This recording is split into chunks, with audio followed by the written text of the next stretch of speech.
We have a remarkable story to share with you from Haiti.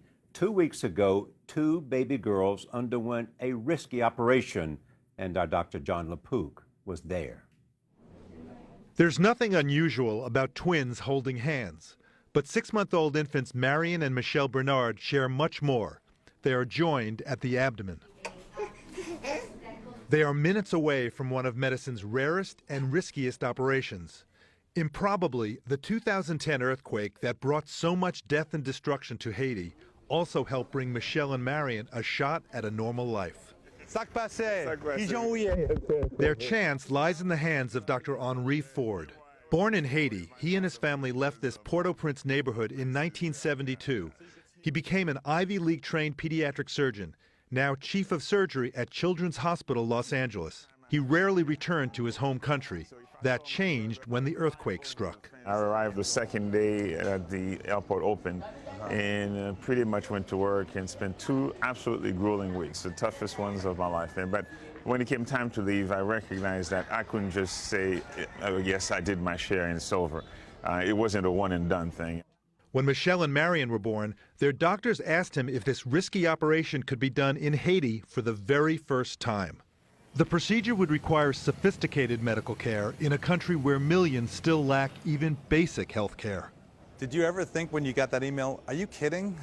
Yeah, well, it was a challenge, but, by nature, surgeons love challenges. The twins' parents, Manushka and David, are no strangers to beating the odds. After the earthquake, David was buried under rubble for 7 days before being rescued. Because of the earthquake, the Haitian government and the nonprofit group Partners in Health joined forces to open a modern teaching hospital in Mirebalais, Central Haiti in 2013. The Holy Father, his brothers this far, and I know he's going to continue to guide us. Ford put together a team of more than 24 volunteer health professionals from the United States. They trained for months with Haitians for the procedure they would attempt today. I think we're just about ready to roll. To avoid confusion, everyone is color-coded. Red for Marion's team, yellow for Michelle's. A line is drawn to show the surgeons where to cut. What we found was pretty much as expected. Things go smoothly until Michelle's blood pressure suddenly and dangerously drops. She is given a transfusion and IV fluids, but because the twins still share a liver, those fluids go from Michelle's bloodstream into Marion's. The remedy is to complete the separation and to do it quickly. We now have 2 babies, 2 independent living organisms.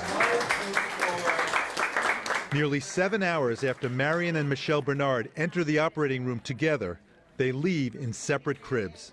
Their parents are overwhelmed. I'm very happy. Okay, very happy. What does it mean to you to come back here and do an operation like this? It's extremely gratifying. There is something special about coming to Haiti to operate on Haitian children with Haitian physicians, Haitian anesthesiologists, because I feel that I'm contributing to the future of this country. The healthy girls are set to be discharged from the hospital any day now.